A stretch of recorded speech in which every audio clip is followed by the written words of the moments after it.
नमस्कार, आप देख रहे हैं आपका अपना चैनल भिवानी हलचल खबरों के संग में मैं हूं मनोज कुमार। आइए डालते हैं नजर आज के समाचारों पर। भिवानी के सभी सरकारी एवं निजी विद्यालयों में 1 सितंबर से चौथी और 5वीं की कक्षाएं भी शुरू की जा रही हैं। यह कहना था जिला शिक्षा अधिकारी श्री अजीत सिंह शौरान का। उन्होंने बताया कि कोविड-19 के नियमों का पालन करते हुए अभिभावकों की सहमति के बाद ही बच्चों को स्कूल में एंट्री दी जाएगी। वहीं इस बारे में उन्होंने भिवानी हलचल की टीम को विस्तृत जानकारी भी दी। इस बारे में जिला शिक्षा अधिकारी अजीत सिंह शौरान ने बताया कि 1 सितंबर से भिवानी के सरकारी व प्राइवेट स्कूलों में चौथी से 5वीं कक्षा की कक्षाएं शुरू हो जाएंगी। उन्होंने बताया कि छठी से 12वीं तक की कक्षाएं पहले से शुरू की जा चुकी हैं। अब चौथी और 5वीं कक्षा के बच्चों को भी बुलाया गया है। इसके लिए अभिभावकों की सहमति भी जरूरी होगी। वह बच्चों को स्कूल में भेजना जो चाहते हैं या फिर वो ऑनलाइन पढ़ाना चाहते हैं, और सभी प्रोटोकॉल को देखते हुए उन्होंने सभी स्कूलों में कक्षाएं सैनिटाइज करवाने की व्यवस्था की है। 1 तारीख तक सभी स्कूलों को सैनिटाइज करवा दिया जाएगा और सभी बच्चों को स्कूल में प्रवेश से पहले सैनिटाइज और मास्क लगाना जरूरी होगा। साथ ही बच्चे अपनी अपनी वाटर बोतल्स साथ लाएं, इस बात के भी निर्देश दिए गए हैं। वहाँ यह भी कहा गया है कि किसी भी बच्चे के द्वारा किसी दूसरे बच्चे के साथ खाना खाने की इजाज़त नहीं होगी और ना ही साथ बैठकर खाना खाएगा। जो कोविड-19 के केसेस की संख्या कम होती गई, सरकार ने शिक्षा को महत्व देते हुए फेजेज में स्कूल को खोलने की परमिशन दी। पिछले महीने 16 तारीख से हमने +2 9 से +2 तक के सरकार ने स्कूल खोले। उसके बाद 23 तारीख से 6 to 8 के स्कूल हमारे सुचारू रूप से चल रहे हैं। अब और संख्या, क्योंकि भिवानी में भी और बाकी हरियाणा में भी नए कोविड केसेस की संख्या न्यूनतम स्तर पे है, तो सरकार ने अब 1 सितंबर से 4th और 5th के स्कूली बच्चों को विद्यालय में आने की सख्त परमिशन दे दी है कि पेरेंट्स की तरफ से रिटन कंसेंट होने के बाद वो स्कूल में आ पाएंगे। और उसके साथ साथ स्कूल में पढ़ाई के साथ साथ ऑनलाइन पढ़ाई भी रहेगी। यदि कोई पेरेंट्स नहीं भेजना चाहता, उनको कहीं अंदेशा है कि कहीं कोई दिक्कत ना आ जाए, तो वो घर बैठ के भी बच्चे को पढ़ा सकता है। दोनों मोड से पढ़ाई होगी। स्कूल में क्लासेज भी लगेंगी और उसके साथ साथ ऑनलाइन पढ़ाई भी सरकारी और प्राइवेट दोनों स्कूल करवा पाएंगे। तो सर इसमें क्या नाम बच्चों को क्या सर इसमें पहले ही जो SOP स्टैंडर्ड ऑपरेटिंग प्रोसीजर जो डिपार्टमेंट ने जारी किया है, उसको कोविड-19 की गाइडलाइन को हूबहू लागू किया जाएगा। उसमें चाहे सैनिटाइजेशन की बात हो, हैंड वॉशिंग की बात हो, या बच्चों का घर से पानी लेके आना, खाना स्कूल में नहीं खाना, आते ही उनका टेम्परेचर चेक करना, ये सारे हम जो मेजर्स हैं, जो भी सुरक्षा के उपाय हैं, वो हम करेंगे। और पहले से ही सरकार ने और डिपार्टमेंट ने हमें गाइडलाइन दे रखे हैं कि किस प्रकार से आपने कौन-कौन सी चीज़ों को फॉलो करना है। मेरी फसल मेरा ब्यौरा पर फसलों का पंजीकरण करवाने की अंतिम तिथि 31 अगस्त रहेगी। यह कहना था भिवानी के कृषि विभाग के उप निदेशक आत्माराम गोदारा का। उन्होंने बताया कि फसलों के पंजीकरण करवाने पर किसानों को फसल का यदि नुकसान होता है तो उसका स्कीम के तहत फायदा भी मिलेगा, बिना इसके उन्हें समर्थन मूल्य भी नहीं मिल पाए। श्री आत्माराम गोदारा ने बताया कि आने वाली टाइम रबी की फसल का टाइम है। इन सभी फसलों पर मेरी फसल मेरा ब्यौरा पर कराने के लिए पंजीकरण कराने की अंतिम तिथि 31 अगस्त है। उन्होंने कहा कि किसान भाइयों से निवेदन है कि हर फसल का हर 1 एकड़ ज़मीन पर मेरी फसल मेरा ब्यौरा में पंजीकरण करवाएं, ताकि सरकार द्वारा निर्धारित मूल्य पर वह अच्छे मूल्य प्राप्त कर सके। इसलिए माननीय मुख्यमंत्री कृषि मंत्री JP दलाल ने भी किसान भाइयों को सुझाव दिया है कि 31 अगस्त तक वो अपनी सभी फसलों का ब्यौरा मेरी फसल मेरा ब्यौरा के तहत पंजीकृत करवाएं, ताकि सभी स्कीमों का उन्हें लाभ मिल सके। वहीं उन्होंने बताया कि जिन किसानों की फसल बारिश की वजह से खराब हुई है, वह प्रधानमंत्री फसल बीमा योजना के तहत पंजीकरण करवाएं। अगर पानी भरने के से नुकसान होता है तो उसका भी व्यक्तिगत सर्वे किया जाएगा। इसलिए हमारी पूरी अच्छी तरह चल रही है और इसमें खरीफ फसलों का मेरी फसल मेरा ब्यौरा पर पंजीकरण कराने के लिए अंतिम तिथि 31 अगस्त सरकार ने तय की है। और मेरा किसान भाइयों से निवेदन है कि अपनी हर फसल का हर 1 एकड़ का मेरी फसल मेरा ब्यौरा पर पंजीकरण करें, ताकि उनको जो सरकार द्वारा निर्धारित मूल्य है वो अच्छी तरह उस मूल्य पर अपनी फसल को बेच सके। इसलिए हमारे माननीय मुख्यमंत्री जी, माननीय कृषि मंत्री जेपी दलाल साहब सभी ने किसान भाइयों को बार बार सुझाव भी दिया है, कहा भी है, पेपर में भी दे रहे हैं कि 31 अगस्त हमारी लास्ट डेट है मेरी फसल मेरा ब्यौरा की। जो भी किसान भाई नहीं कराएगा, हो सकता है कल ने मेरी फसल मेरा ब्यौरा से सभी स्कीमों का जो किसानों को फ़ायदा हो रहा है उनसे इसको कोरिलेट कर दे। तो इसलिए किसान भाई अपनी हर फसल का, हर 1 एकड़ का मेरी फसल मेरा ब्यौरा पर पंजीकरण अवश्य करवाएं। फ़ायदा हुई है, लगभग 1,05,000 एकड़ में बिजाई हुई है और हमेशा हमारे यहाँ 30 से 35,000 एकड़ होती है। तो अब की बार मूंग की बिजाई काफ़ी हुई है और कपास की बिजाई भी हमारी 2 लाख एकड़ है। तो इसलिए किसान भाइयों से निवेदन है कि अगर बाहर मार्केट में मूंग का रेट सही नहीं मिल रहा है तो जो समर्थन मूल्य सरकार ने निर्धारित कर रखे है 7350 रुपये प्रति कुंटल है। तो अगर पंजीकरण नहीं कराएंगे तो समर्थन मूल्य नहीं पा पाएंगे किसान भाई। इसलिए किसान भाइयों का अपने हर एक फसल का, मूंग हो चाहे ग्वार हो, चाहे आपका कॉटन हो, चाहे आपका धान हो, चाहे बाजरा हो, इसका पंजीकरण जरूरी है मेरी फसल मेरा ब्यौरा पर, ताकि उसको समर्थन मूल्य। स्थानीय सामान्य अस्पताल में एएनएम की 5 दिवसीय किशोर अवस्था स्वास्थ्य कार्यशाला का आयोजन किया जा रहा है। सिविल सर्जन डॉक्टर सपना गहलावत के निर्देशानुसार और उप civil surgeon doctor Vinod Pawar के मार्गदर्शन में किए गए इस कार्य में सभी एएनएम को अलग अलग ट्रेनर्स द्वारा विशेष स्वास्थ्य के बारे में जानकारियां दी जा रही हैं।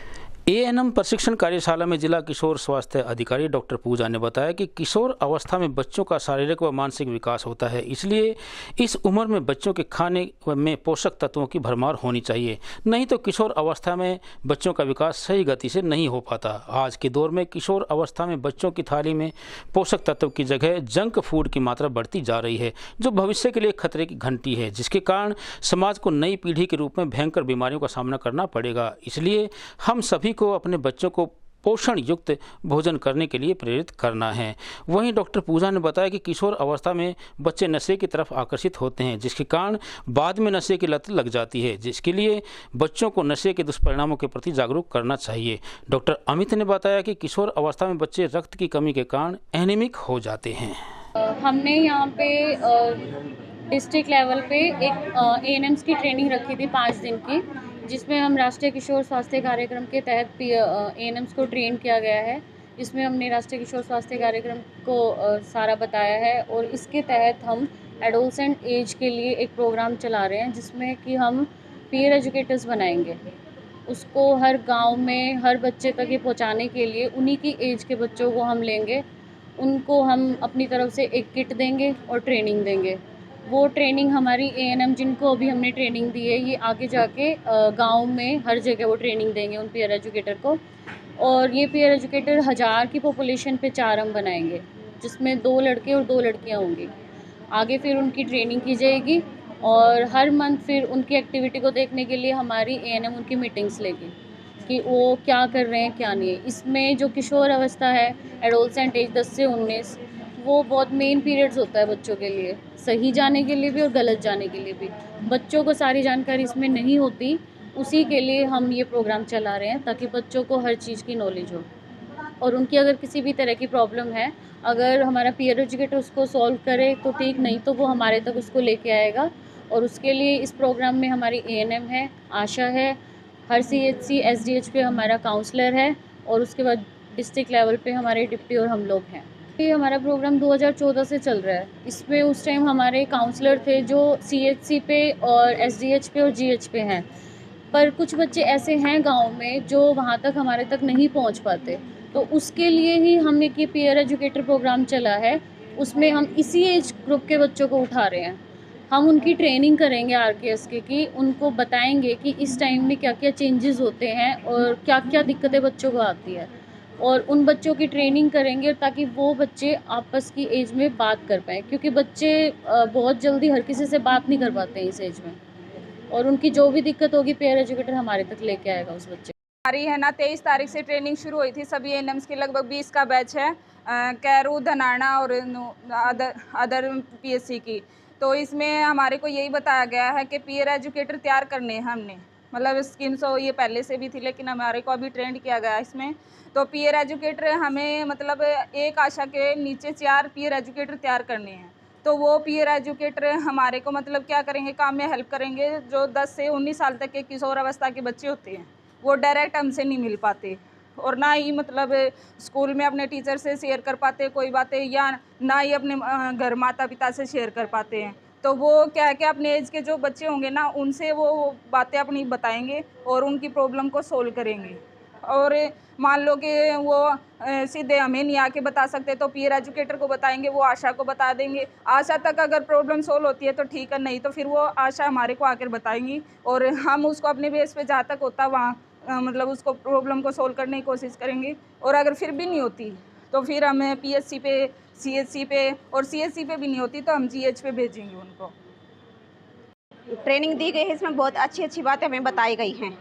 सबसे ज़्यादा महत्वपूर्ण बात यह है कि जो किशोर अवस्था में जो प्रॉब्लम हमें आ रही है समाज में, और उनके ऊपर भाई आगे उनका कैसे क्या समाधान किया जाए उसके बारे में हमें बताएगा, ताकि हम आगे जाके अपने फील्ड में किशोर अवस्था में उनको वो जो प्रॉब्लम है उनकी सुने, उनको समझे और उनको आगे इनके निदान के लिए आगे भेज सकें। तोशाम रोड स्थित TIT वरिष्ठ माध्यमिक विद्यालय में शनिवार को लड्डू गोपाल सजाओ प्रतियोगिता का आयोजन किया गया। इस कार्यक्रम में विद्यालय के 6ठी कक्षा से 12वीं कक्षा तक के छात्रों ने भाग लिया और करीबन 50 से अधिक बच्चे अपने अपने घर से लड्डू गोपाल को सजा कर लाए। वहीं इस अवसर पर बच्चों द्वारा विशेष प्रस्तुति भी भगवान श्री कृष्ण की लीलाओं पर आधारित नृत्यों के माध्यम से दी गई। स्थानीय TIT वरिष्ठ माध्यमिक विद्यालय परिसर में कोरोना काल के सभी नियमों का पालन करते हुए लड्डू गोपाल सजाओ प्रतियोगिता का आयोजन किया गया। इस प्रतियोगिता में कक्षा 6ठी से 12वीं तक के छात्र छात्राओं ने बढ़ चढ़कर भाग लिया। इस बारे में विद्यालय इंचार्ज श्रीमती सरिता शर्मा ने बताया कि प्रतियोगिता में 50 से अधिक छात्रों ने भाग लिया। वह अपने लड्डू गोपाल को विभिन्न प्रकार के रूपों में सजाया। इस प्रतियोगिता में निर्णायक मंडल की भूमिका राजकीय सीनियर सेकेंडरी स्कूल हालवास के प्रधानाचार्य श्रीमती सरोज बाला, सत्यवीर शर्मा व रमेश शर्मा ने निभाई। इस प्रतियोगिता के साथ साथ एक रंगारंग कार्यक्रम का आयोजन भी किया गया, जिसमें विभिन्न छात्र छात्राओं ने श्री कृष्ण की जीवन लीला पर आधारित नृत्य प्रस्तुतियां दी।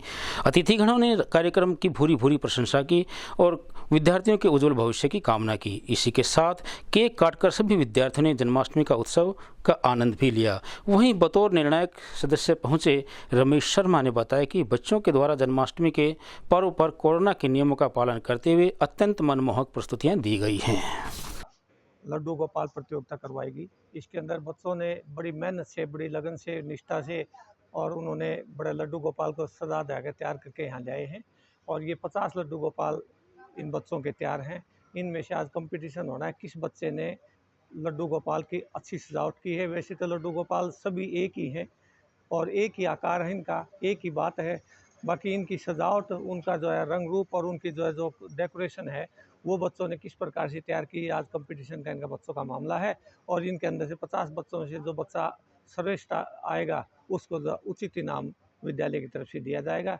ये प्रतियोगिता बच्चों के में आने से एक तो बच्चों की मानसिक स्थिति, बच्चों की शारीरिक और बच्चों की जो बौद्धिक स्तर है वो आपस में कंपटीशन के अंदर भावना होगी।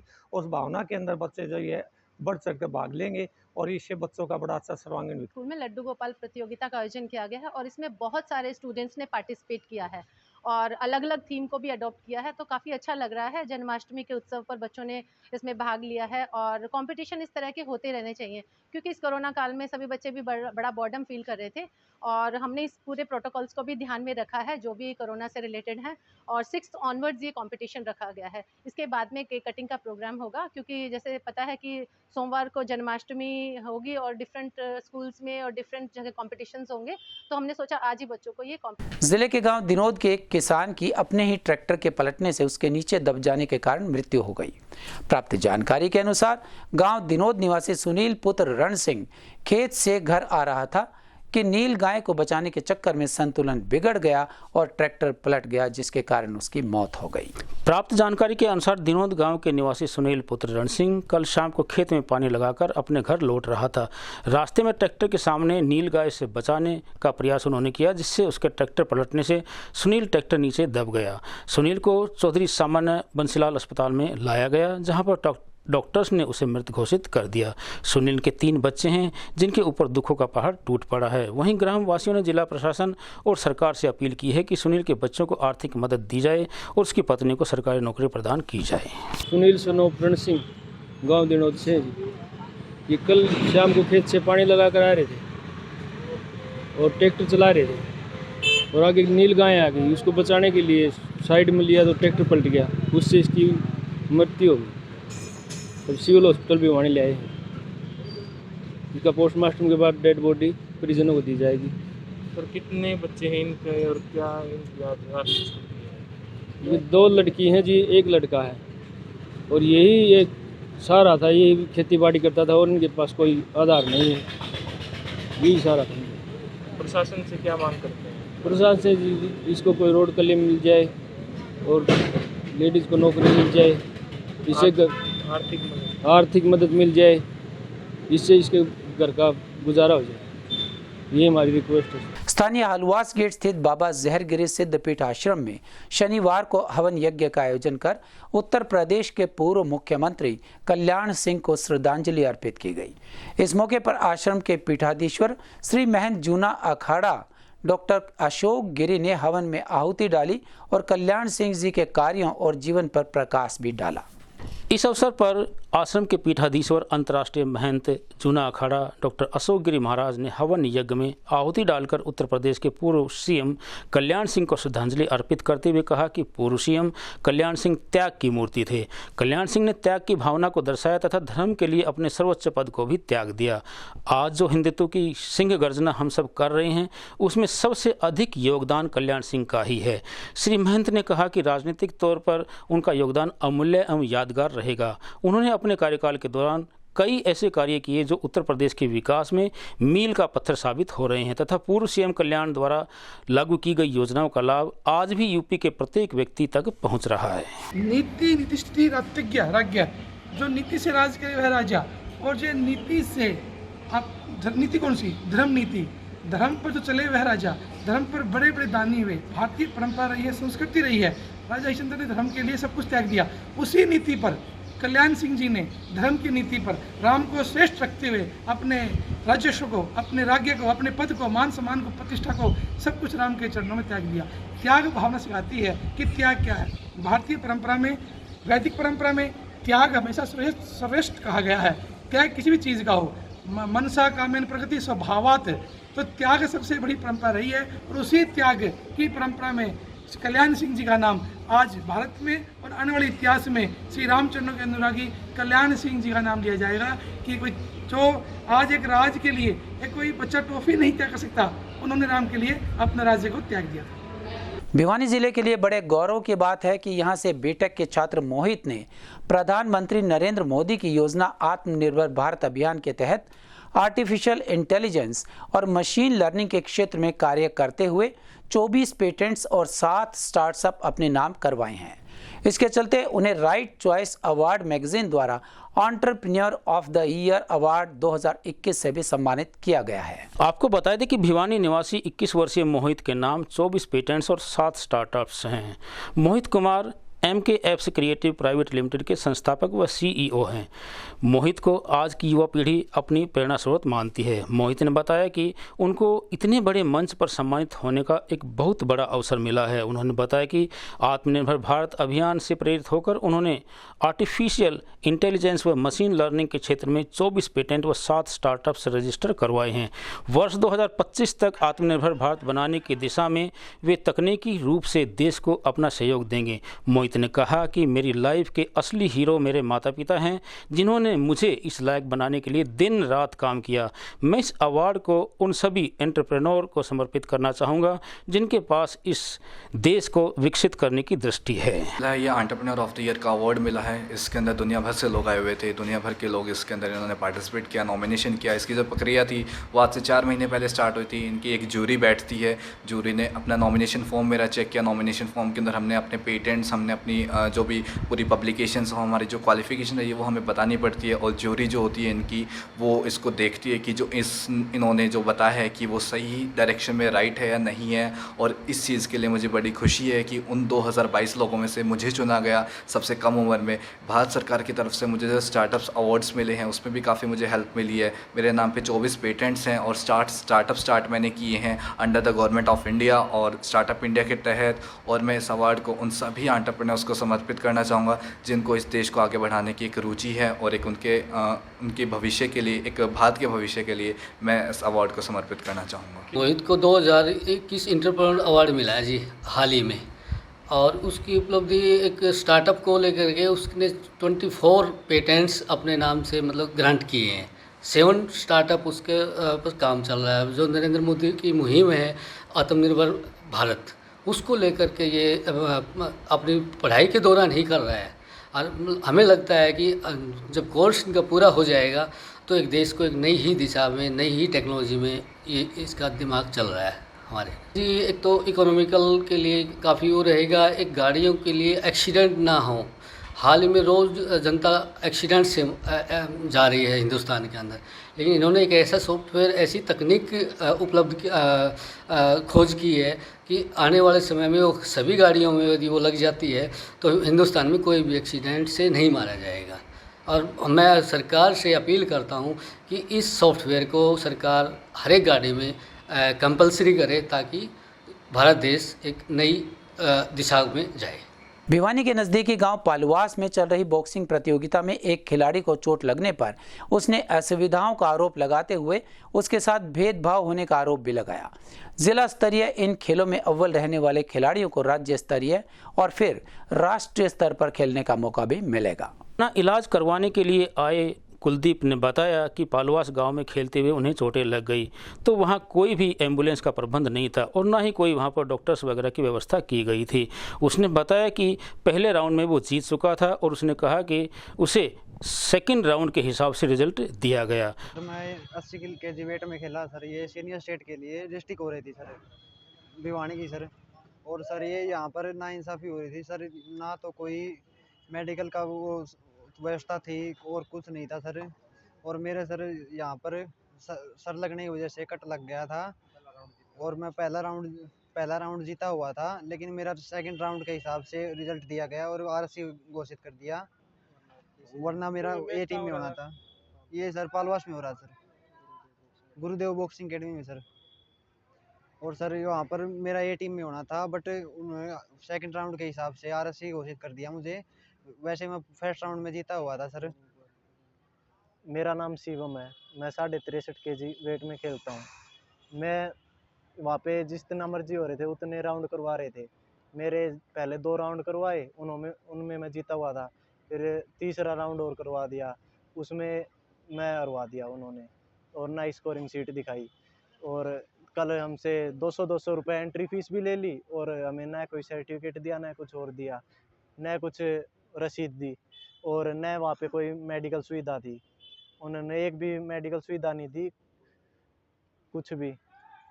और वहाँ पे हम मैच हो रहा था पालवास में, गुरुदेव बॉक्सिंग क्लब में।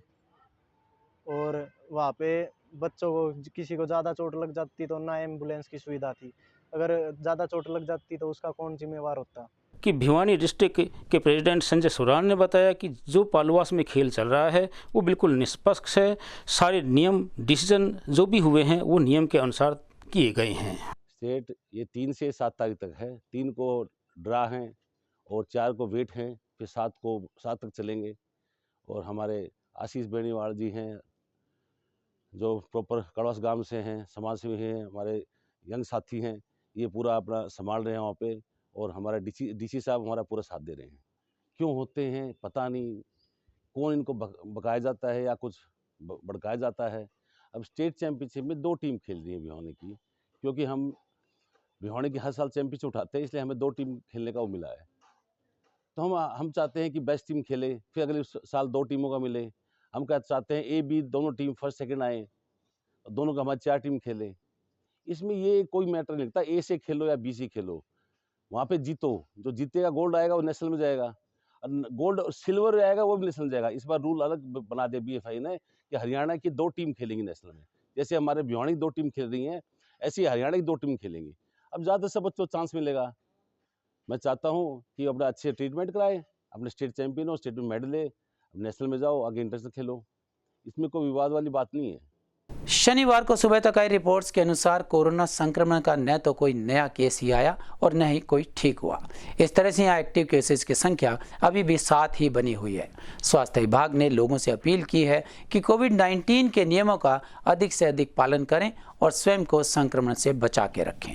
इस बारे में स्वास्थ्य विभाग के प्रवक्ता ने बताया कि भिवानी में कोरोना महामारी के एक्टिव केसेस की संख्या धीरे धीरे अग्रसर होती जा रही है। इस समय इनकी संख्या बढ़कर 7 हो गई है, जिनमें से 6 केस ग्रामीण क्षेत्र से हैं व 1 केस शहरी क्षेत्र से संबंधित हैं। वहीं जिले में वैक्सीनेशन और सैंपलिंग का काम भी तेज गति से चल रहा है। वहीं उन्होंने बताया कि जिले में अब तक 22,403 लोग कोरोना से संक्रमित हो चुके हैं, जिनमें से 21,742 लोग ठीक भी हो चुके हैं। हमारे संग में बस इतना ही। अगले के लिए देखते रहेगा आपका अपना चैनल भिवानी हाल।